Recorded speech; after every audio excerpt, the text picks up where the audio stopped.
అందరికీ నమస్తే, నేను మీ తిరుపతి. తెలంగాణ ముఖ్యమంత్రి రేవంత్ రెడ్డిని కాంగ్రెస్ పార్టీకి సంబంధించినటువంటి మంత్రులు అడ్డంగా ఇరికిస్తున్నారు.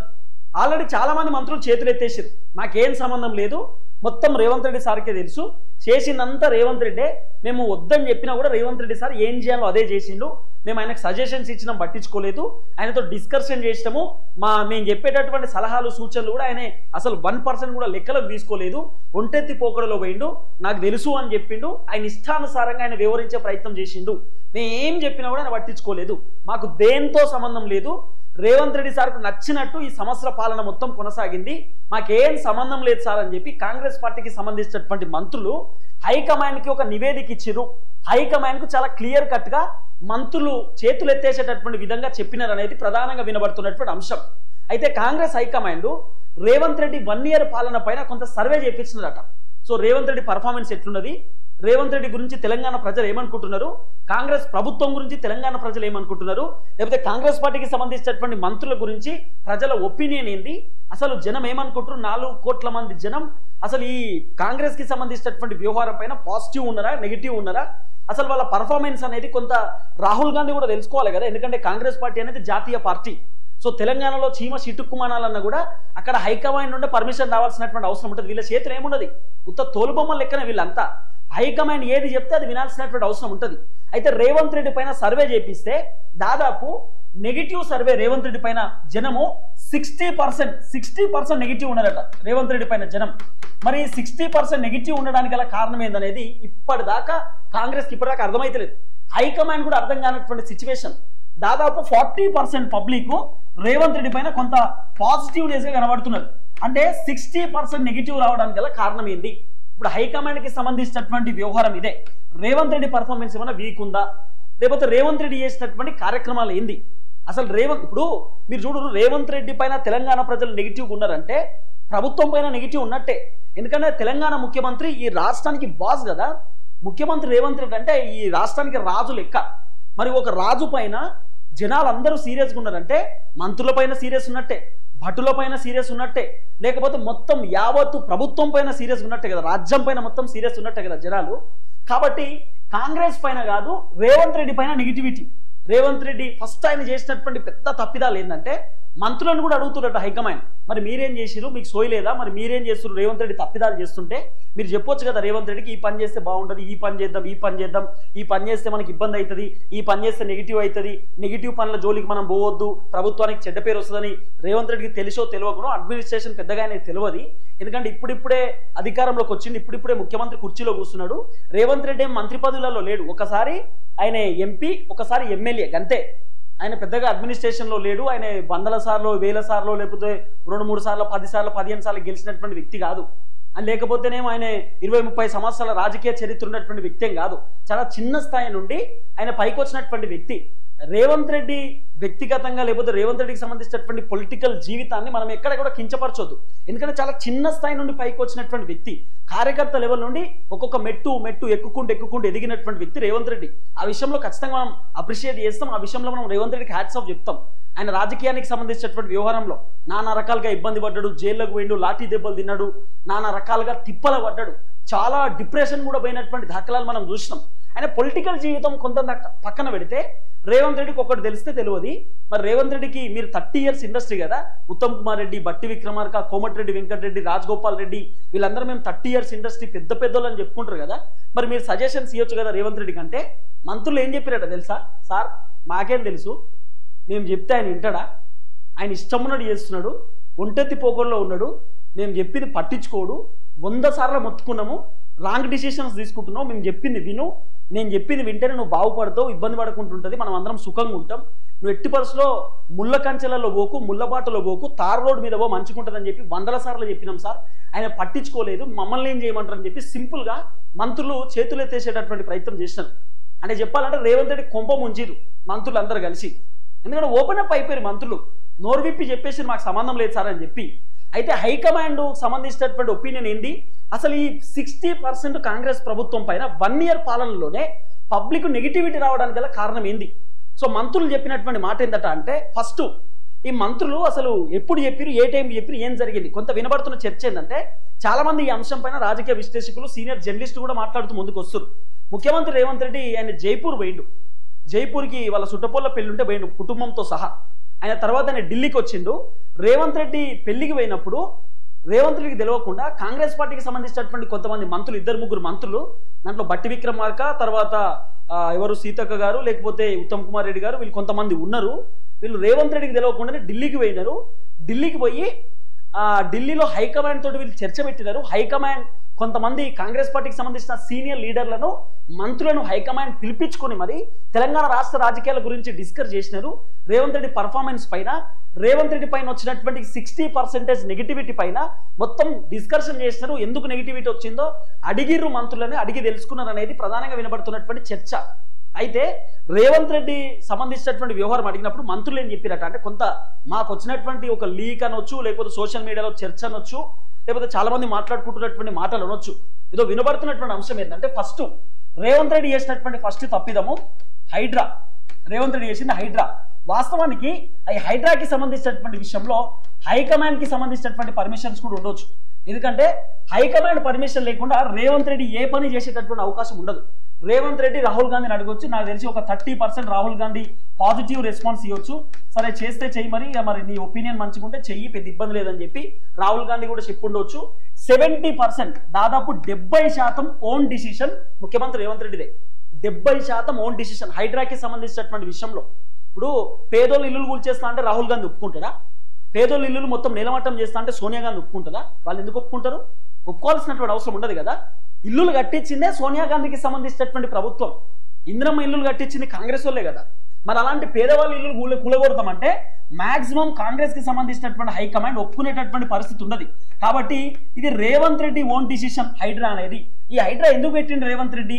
ఎన్ కన్వెన్షన్ హాల్ అంటే నాగార్జునకు సంబంధించినటువంటి ఈ ఫంక్షన్ హాల్ ని కూల్చేయడానికి రేవంత్ రెడ్డి వేసినటువంటి ఒక మాస్టర్ ప్లాన్ అనేది వినబడుతున్న చర్చ. అందుకే ఈ హైడ్రాని తీసుకొచ్చిండు. పోనీ హైడ్రా తీసుకొచ్చి ఎన్ కన్వెన్షన్ హాల్ తోటి బంద్ చేసిందంటే పెద్ద పెద్ద బిల్డింగ్లు ఉన్న జోలికి పోలే రేవంత్ రెడ్డి సార్. అస్సలు వచ్చినటువంటి నెగిటివిటీ ఇక్కడనే. చాలా మంది మంత్రులు చెప్పిరట, ఇక హైడ్రా చాలు, ఎన్ కన్వెన్షన్ హాల్ ని కూల్చేసినావు కదా, ఇక బంద్ చేయి దుకాణం సరిపోతుంది, చాలా నెగిటివిటీ వస్తుంది, ప్రజలందరూ దుమ్మెత్తి పోస్తున్నారు, ఇబ్బంది అవుతుంది, మనకు సైలెన్స్ ఉండమని చెప్పి మంత్రులు కూడా చెప్పిరారు రేవంత్ రెడ్డి సార్కి. చెప్తే సార్ ఎందుకు వింటాడు? హైడ్రా ఉండాల్సిందే, full tank level, buffer zone, కథ కార్ఖానా, చెరువులు కాపాడుకోవాలి, కాలువలు కాపాడుకోవాలని చెప్పి పేదవాళ్ళు ఇల్లు బస్తీలలో కొంతమంది నేను చెప్తున్నా కదా, చాలా మందికి తెలిసో తెలియకనో పేదవాళ్ళకి సొంతింటి కళ ఉంటుంది. పల్లెటూరు నుండి వస్తూ ఉంటారు, కొంతమంది ఆటో డ్రైవర్లు ఉంటారు, కొంతమంది లారీ డ్రైవర్లు ఉంటారు, కొంతమంది బస్ డ్రైవర్లు ఉంటారు. పేద కుటుంబం నుండి హైదరాబాద్కి వచ్చి ఒక 10-15 సంవత్సరాలు జీవనం కొనసాగిస్తూ ఉంటారు. 10-15 సంవత్సరాలు ఇళ్లలోనే రెంట్కుంటారు, కిరాయికుంటారు. ఓ 10 సంవత్సరాలు అయిపోయిన తర్వాత కొంత చేయి తిరిగిన తర్వాత ఇల్లు కొనుక్కుంటారు. లోన్ పెట్టుకొని ఓ 30 లక్షలు 40 లక్షలు లోన్ పెట్టుకొని తెలుసో తెలియకనో అది బఫర్ జోనో, ఎఫ్టీఏలో, కాలువ పక్కనో, కుంట పక్కనో తెలుసో తెలియకో ఇల్లు కొనుక్కుంటారు. వాళ్ళకి ఏం తెలుస్తుంది ఎఫ్టీఏలు, బఫర్ జోను? అధికారుల కన్నా సిగ్గు ఉండాలి కదా, అధికారుల కన్నా తెలవాలి కదా, ఇది చెరువు పక్కన ఇట్లా ఇవ్వద్దు, పద్ధతి కాదు, కరెంటుకి పర్మిషన్ ఇవ్వద్దు, మున్సిపల్ పర్మిషన్ ఇవ్వద్దు, నల్ల పన్నుకు పర్మిషన్ ఇవ్వద్దు, ఇంటి పన్నుకు పర్మిషన్ ఇవ్వద్దు అని చెప్పి అధికారులకు తెలవాలి కదా. అధికారులు రిజిస్ట్రేషన్ చేసి ఇస్తారు. ఇంకా వీళ్ళు ఏం చేస్తారు, జనం ఏం చేస్తారు? ఇది పెద్ద క్వశ్చన్ మార్కే. అయితే పబ్లిక్కి తెలిసి తెలియక కొంటే పేద ప్రజలకు సంబంధించినటువంటి ఇల్లులు చాలా నీలమట్టం చేసేసినారు. పెద్ద పెద్ద బడా కాంట్రాక్టర్లు, బడాకి సంబంధించినటువంటి అపార్ట్మెంట్, వాసవి అపార్ట్మెంట్ అని చెప్పి, లేకపోతే వాసవి కన్స్ట్రక్షన్స్, లేకపోతే ఈ మంత్రులకు సంబంధించిన ఫామ్ హౌస్లు, మంత్రులకు సంబంధించినటువంటి ఇల్లులు, ముఖ్యమంత్రి రేవంత్ రెడ్డి వాళ్ళ సొంత అన్న తిరుపతి రెడ్డికి సంబంధించిన ఇల్లు, అది డైరెక్ట్ కేబుల్ బ్రిడ్జ్ దగ్గర దుర్గం చెరువుకు సంబంధించినటువంటి శివార్లో ఉంటుంది. ఆ పక్కనే ఆ దగ్గరే ఉంటుంది, ఎఫ్టీఎల్లోనే ఉంటుందట మొత్తం. మరి రేవంత్ రెడ్డి వాళ్ళు అన్ని ఇల్లు కూల్చలేందుకు? ఆఖరికి కూల్చడానికి మార్కింగ్ వేసినారు. దాదాపు 61-62 ఇల్లులకు మార్కింగ్ వేసినారు. 31 రోజులలో కూల్చేస్తా అని చెప్పారు, కూల్చేయలే. అంటే రేవంత్ రెడ్డి అన్న ఇల్లును కాపాడుకోవడానికి రేవంత్ రెడ్డి మళ్ళీ ప్లేట్ ఫిరాయించింది. ఏం చెప్పింది తెలుసా? ఇప్పుడు ఎఫ్టీఎల్లో ఉన్నటువంటి ఇల్లులను మేము కూల్చేయమంటే, ఇప్పుడు ప్రస్తుతం మీరు జీవనం కొనసాగిస్తున్నటువంటి ఇల్లును మేము కూల్చేయము, ఇప్పుడు కట్టేటటువంటి కొత్త ఇల్లులను కూల్చేస్తామని చెప్పి వాళ్ళ అన్న ఇల్లును కాపాడేటటువంటి ప్రయత్నం అయితే చేసింది. ఇక్కడ రేవంత్ రెడ్డి విఫలం పొందింది. చాలా పెద్ద ఎత్తున నెగిటివిటీ వచ్చింది. హైడ్రా అనేది దగ్గర రేవంత్ రెడ్డికి 70% నెగిటివిటీ తెచ్చిపెట్టింది. ఈ హైడ్రా వల్ల రేవంత్ రెడ్డి కొంత ఇబ్బంది పడ్డాడు. మంత్రులు చాలా మంది మొత్తుకుర్రట, వద్దు అని చెప్తే సారు వినలే. ఇప్పటికీ స్టిల్ నౌ కంటిన్యూ చేస్తున్నాడు. ఈ హైడ్రా ఎక్కడ ఫుల్ స్టాప్ పడ్డది తెలుసా? రాహుల్ గాంధీ వద్దన్నాడట. ఇక చాలు, చాలా నెగిటివ్ వచ్చింది. మనకు ఇది పక్క రాష్ట్రంలో, మహారాష్ట్రలో ఎలక్షన్స్ ఉన్నాయి. ఈ హైడ్రా చేపట్టి మహారాష్ట్రలో కూడా ఇబ్బంది అవుతుంది. ఆల్రెడీ మహారాష్ట్రలో ఒక ప్రచారం కూడా నడిచింది. ఏమని? రేవంత్ రెడ్డి ముఖ్యమంత్రి అవుడుతోటే అంటే మన పక్క రాష్ట్రంలో కాంగ్రెస్ అధికారంలోకి వచ్చుడుతోటే పేదవాళ్ళు ఇల్లులు గుంచేస్తారు, హైడ్రా FTL అని చెప్పి మొత్తం ఆగమాగం అవుతున్నారు అక్కడ. ఇక్కడ మహారాష్ట్రలో కూడా కాంగ్రెస్ అధికారంలోకి వస్తే మన బతుకులు ఆగమైతే, తెలంగాణలో ఇల్లు కూల్చేసినట్టే మన ఇల్లు కూడా కాంగ్రెస్ వాళ్ళు కూల్చేస్తారు, వాళ్ళకి మనం ఓట్లు వేయొద్దని చెప్పి పెద్ద ఎత్తున కాంగ్రెస్ పైన ప్రచారం జరిగింది మహారాష్ట్రలో. తెలంగాణకు సంబంధించినటువంటి వీడియోలు మహారాష్ట్రలో ప్రచారం చేశారు, మరాఠీలో కూడా పెట్టినట్టు వీడియోలు. మన తెలంగాణ యాస వీడియోలను మరాఠీలో కన్వర్ట్ చేసి పెట్టిరు. అంటే ఇంత పెద్ద కథ చేసిండు రేవంత్ రెడ్డి సారు. హైడ్రా అనేది పెద్ద నెగిటివ్. అయితే హైడ్రాలో మాకు సంబంధం లేదని మంత్రులు చేతులు ఎత్తేసారు, మాకు అవసరం లేదు సార్, అది రేవంత్ రెడ్డి డిసిషన్, మేమేం చేయాలి, ఇదొక ఆప్షన్. తర్వాత రుణమాఫీకి సంబంధించినటువంటి వ్యవహారంలో 26,000 కోట్ల రూపాయల డబ్బులలో 20,000 కోట్ల రూపాయలు ఖర్చు పెట్టిరు. దీంట్లో కేవలం 70% అయింది, ఇంకా 30% కంప్లీట్ కాలేదు. మంత్రులు చెప్పిరట ఉన్న 30% కూడా కంప్లీట్ చేద్దామంటే రేవంత్ రెడ్డి అది చేద్దాంలే, పెద్ద ఇబ్బంది లేదులే, అది చేద్దామని చెప్పి రేవంత్ రెడ్డి పెండింగ్ లో పెట్టిండు అనేది ప్రధానంగా వినబడుతున్నటువంటి చర్చ. నేను చెప్పిన కదా, నేను ఎప్పుడో చెప్పిన, మంత్రులు ఆఖరికి రేవంత్ రెడ్డి పైన నెడతారు, మొత్తం రేవంత్ రెడ్డి నెత్తి మీద వేస్తారు, మీరు చూడరు అని చెప్పిన, గతంలోనే చెప్పిన. రేవంత్ రెడ్డి నిరికిస్తారు మంత్రులు.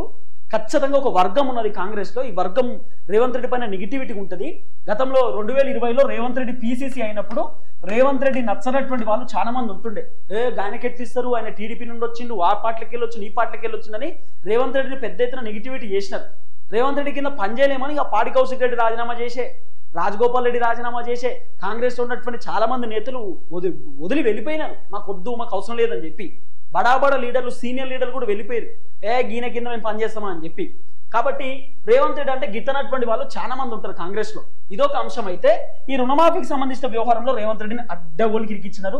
తర్వాత 1,27,000 కోట్ల రూపాయలకు సంబంధించిన అప్పు, ఈ అప్పు విషయంలో కూడా ఇంత అప్పు ఎట్లా చేశారు, మీరు ఈ అప్పు చేయడానికి గల కారణం ఏంది, మరి మీ 6 గ్యారెంటీలు ఎన్ని అమలైనాయి, 420 హామీలు ఎట్టుపోయినాయి అని చెప్పి కాంగ్రెస్ హైకమాండ్ గనక అడిగితే, సేమ్ దీంట్లో కూడా మంత్రులు రేవంత్ రెడ్డి సార్ మేము ఏం చేయలేము, అప్పులు మరి ముఖ్యమంత్రి ఆదేశం లేకుండా మేము ఏం చేయగలుగుతాం, ఆయనతో డిస్కస్ చేసినాము, పర్లేదు చేయమని చెప్పిండు, చేసినాం.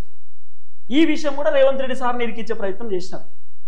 ఇదొకటి. తర్వాత ఇంకా చాలా ఇష్యూస్ ఉన్నాయి, 1-2 కాదు.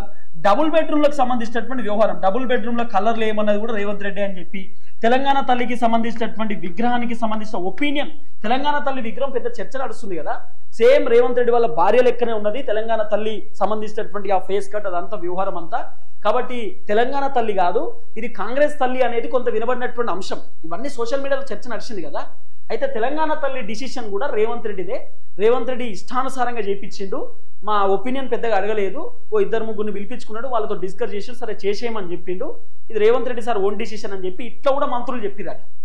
మొత్తం రేవంత్ రెడ్డి సార్ పైన వేసేసినారు అంతే.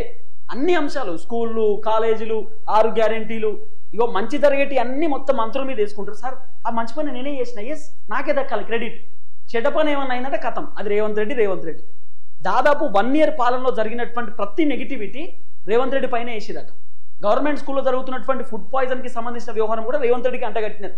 రేవంత్ రెడ్డి గారికి చెప్పినాము, రేవంత్ రెడ్డి గారు పట్టించుకోలేదు, ఆల్రెడీ చాలాసార్లు డిస్కస్ చేసినాము, ఆయన చేద్దాంలే చూద్దాంలే అని అన్నాడు, మేము లైట్ తీసుకున్నాం సార్, మేమేం చేయాలి, మంత్రులు చెప్పినటువంటి మాట ఇట్లనే ఉంటుంది అంతే.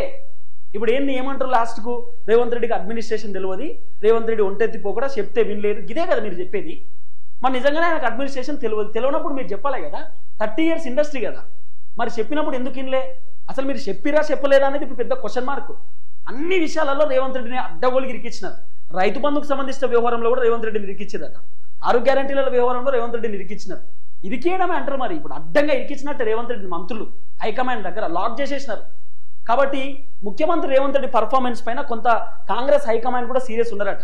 మీకేం తెలియనప్పుడు మంత్రులను అడగాల్సింది, ఇష్టానుసారంగా వ్యవహరిస్తే ఎట్లా, తప్పు కదా, ఇష్టానుసారంగా ఒంటెత్తి పోకోట్లో పోతే ఇబ్బంది అవుతుంది కదా అని చెప్పి చాలా అంశాలు తెరపైకి వస్తున్నాయి. చాలా జరిగినాయి కదా, హైడ్రా జరిగింది, తర్వాత మూసీ రివర్ కి సంబంధించిన అంశం, ప్రక్షాళన చేస్తాం, అది చేస్తాం, ఇది చేస్తాం అని చెప్పి గప్పాలు కొట్టడం, తర్వాత లగచెర్లకు సంబంధించినటువంటి ఘటన, రైతులను అరెస్ట్ చేయడం, జైల్లో పెట్టడం, తర్వాత ఇథనాల్ ఫ్యాక్టరీకి సంబంధించి నిర్మల్లో జరిగినటువంటి ఘటన, తర్వాత రైతులు రోడ్లు ఎక్కినారు, మాకు రైతు బంధు కావాలి, రుణమాఫీ కావాలని చెప్పి, తర్వాత చాలా మంది మహిళలు రోడ్ల మీదకి వచ్చి మాకు ఇస్తా అని చెప్పినటువంటి హామీలు ఇవ్వని చెప్పి వాళ్ళు కొంతమంది కాంట్రాక్ట్లకు సంబంధించినటువంటి ఎవరైతే కాంట్రాక్ట్ బేసిక్ కింద పనిచేసేటటువంటి వాళ్ళు, డాక్టర్లు, టీచర్లు, వీళ్ళందరూ రోడ్ల మీదకి వచ్చారు కదా, ధర్నాలు చేసిరు కదా, ఉద్యోగాల కోసం నిరుద్యోగులు బయటకు వచ్చారు కదా, ఇవన్నీ అంశాలు మనం చూసినాం. కానిస్టేబుల్ బయటకు వచ్చారు కదా, కానిస్టేబుల్ బయటకు వచ్చి ధర్నాలు చేసినారు. మాకు కొంత ఉద్యోగానికి సంబంధించినటువంటి ఈ ఒత్తిడి తగ్గియాలని చెప్పి ఇవన్నీ అన్ని చూసినాం. చాలా ఘటనలు జరిగినాయి ఈ 1 yearలో, చాలా అంశాలు తెరపైకి వచ్చినాయి.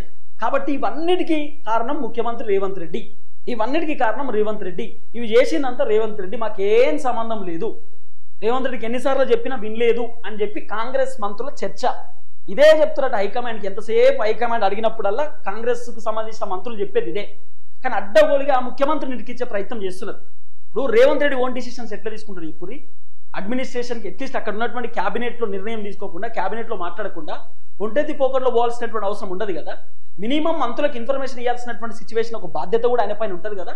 నేను స్టార్టింగ్లోనే చెప్పిన 100% మంత్రులు చేసేటటువంటి పని ఇదే ఉంటుంది. సీక్రెట్గా ఒక వ్యవహారం నడుస్తున్నది. రేవంత్ రెడ్డిని కావాలనే రాహుల్ గాంధీ ముఖ్యమంత్రిగా పెట్టిండు, నేను ఏది చెప్తే రేవంత్ రెడ్డి అది వింటాడు అని చెప్పి పెట్టిండు. కానీ సీను రివర్స్ అవుతున్నది. రేవంత్ రెడ్డి కొంత నిజమే, మరి ఆయన ఒంటెత్తి పోకట్లో కొన్నిసార్లు పోయిండు, చెప్పినా వినలేదట, చెప్పినా మాట్లాడలేదట, పెద్దగా రెస్పాన్స్ కూడా ఇవ్వలేదట. ఆయన ఏది 1 side పర్ఫార్మెన్స్ అన్నట్టుగా, నేను చెప్పిందే వేదం, నేను చెప్పిందే ముచ్చట, నేను చెప్పిందే డైలాగు అన్నట్టుగా రేవంత్ రెడ్డి సార్ కూడా వ్యవహరించిండు. ఆయన వ్యవహారం కూడా కనబడ్డది. మొన్న పుష్ప సినిమాకి సంబంధించినటువంటి ఘటనలో కూడా చాలా పెద్ద ఇష్యూ తెరపైకి వచ్చింది కదా. ఇది కూడా రేవంత్ రెడ్డి సారు, కోమటిరెడ్డి వెంకటరెడ్డి వీళ్ళిద్దరికి సంబంధించినటువంటి అంశం నాకు సంబంధం లేదని మంత్రుల వర్షన్. కోమటిరెడ్డి వెంకటరెడ్డి సినిమాకి సంబంధించిన మినిస్టరు, రేవంత్ రెడ్డి సార్ ముఖ్యమంత్రి, వీళ్ళిద్దరు కలిసే ఆ టికెట్ల ధరలు పెంచిండు. వీళ్ళిద్దరు కలిసి అక్కడ ఆగమాగం జరిగింది. ఒక పిల్లోడు ఇలా చనిపోయే పరిస్థితి, ఒక మహిళ ఆల్రెడీ ప్రాణం కోల్పోయింది. ఇది కూడా రేవంత్ రెడ్డి ఖాతాలోనే వేస్తున్నారు. అన్ని జరిగినటువంటి ఘటనలన్నీ, ఆయన పైన వచ్చినటువంటి నెగిటివిటీ, ప్రభుత్వం పైన వచ్చిన నెగిటివిటీ మొత్తం రేవంత్ రెడ్డి మీదనే ఇస్తున్నారు. అంటే ఎట్లనో అట్లా రేవంత్ రెడ్డిని అడ్డంగా ఇరికించేటటువంటి ప్రయత్నం కాంగ్రెస్ మంత్రులు చేస్తున్నారు. జరగబోతున్నది అదే. సో చాలా దాదాపు రేవంత్ రెడ్డిని స్టార్టింగ్ నుండి ఇప్పటిదాకా ఒకటే ఒక బాధ, రేవంత్ రెడ్డిని ముఖ్యమంత్రి పదవిలోకి వెళ్ళి తీసేసి కాంగ్రెస్ పార్టీకి సంబంధించినటువంటి ఒక కీలకమైన మంత్రి ముఖ్యమంత్రి అయిదామనే ఆలోచనలో ఉన్నారు. సో దీని వెనకాల ఒక సపోర్టింగ్ టీం ఉన్నదనేది కూడా వినబడుతున్నటువంటి చర్చ. చాలా మంది మాట్లాడుతూ ముందుకు వస్తారు కదా, నేనేం కొత్తగా చెప్తున్నటువంటి మాట కాదు ఇది. చాలా మంది కాంగ్రెస్లో వర్గపోరులు ఉంటాయి, కాంగ్రెస్లో పంచాయతీలు ఉంటాయి. అంతెందుకు అసెంబ్లీలో చెప్పినారు కదా, పొన్నం ప్రభాకర్ సార్ చెప్పిండు, మనం కాంగ్రెస్లో పెద్ద పంచాయతీలు ఉంటాయి, చర్చలు, ఇవన్నీ కొట్లాడుకుంటూ రావాలి, ఇవన్నీ దాటుకుంటూ రావాలి, ఈ వర్గపోరుని తట్టుకుంటూ ముందుకు రావాలని చెప్పి ఆయన చెప్పిండు కదా, పొన్నం ప్రభాకర్ చెప్పిండు కదా. కాంగ్రెస్లో ఉండేటటువంటి పంచాయతీ ఇదే. ఎదుగుదామంటే లాగుతారు, ఇట్లా కాలు లాగి కిందికి నేలకేసి కొడతారు. అది ఉంటాయి, అవన్నీ ఉంటాయి, ఇవన్నీ తట్టుకుంటూ ముందుకు రావాలి. కానీ ఒక విషయంలో మీరు పొగుడుతుర్రు అని అనుకోవచ్చు, విమర్శిస్తున్నారు అనుకోవచ్చు, కానీ ఒక విషయంలో రేవంత్ రెడ్డికి హ్యాట్స్ ఆఫ్ చెప్పాలి. వీళ్ళందరినీ తట్టుకొని పైకి వచ్చింది చూడు, వీళ్ళ విమర్శల్ని తట్టుకొని వీళ్ళ టార్చర్ని భరిస్తూ పైకి వచ్చింది చూడు, అక్కడ ముఖ్యమంత్రి రేవంత్ రెడ్డికి హ్యాట్స్ ఆఫ్ చెప్పాల్సిందే. కానీ చూద్దాం లాస్ట్ వరకు ఏం జరగబోతుందో. అన్ని నెగిటివిటీస్ రేవంత్ రెడ్డి పైన వేసినారు. ఈ 1 year పాలనలో దాదాపు ఈ పబ్లిక్ నుండి వచ్చినటువంటి 60% వ్యతిరేకత కొంత రేవంత్ రెడ్డికి ఇబ్బంది కావచ్చు అనేది వినబడుతున్నటువంటి అంశం. మంత్రులు ఇంకో మాట ఏం చెప్పారంటే, ఇంకా రేవంత్ రెడ్డి ముఖ్యమంత్రి పదవిలో కంటిన్యూ అయితే రాబోతున్నటువంటి ఎలక్షన్స్ లో ఇబ్బంది కావచ్చు. సో జిహెచ్ఎంసీలో తక్కువ సీట్లు రావచ్చు, ఆ తర్వాత సర్పంచ్ ఎలక్షన్లో తక్కువ సీట్లు రావచ్చు, లేకపోతే ఇంకా ఎమ్మెల్సీ ఎన్నికల్లో తక్కువ సీట్లు రావచ్చు. రేవంత్ రెడ్డి ముఖ్యమంత్రి పదవి మారుస్తేనే మరి ఏమన్నా బెటర్ ఏమో అని కూడా కొంతమంది సీనియర్ లీడర్లు, మంత్రుల ఒపీనియన్ కనబడుతుంది అనేది వినబడుతున్న చర్చ.